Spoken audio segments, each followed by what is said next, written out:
పల్లె కళ్ళే పలుకుతున్నది, ఆ జానపదం జల్లుమన్నది, ఆ జానజతై అల్లుకున్నది. మొగలి పువ్వు మహారాజుకి మొదటి కానుక, ఎదను పరిచి వేసేయన ప్రణయ వేదిక.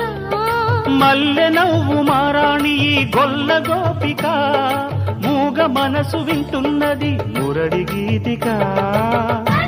రేపల్లె మళ్ళీ మురళి విన్నది, ఆ పల్లె కళ్ళే పలుకుతున్నది.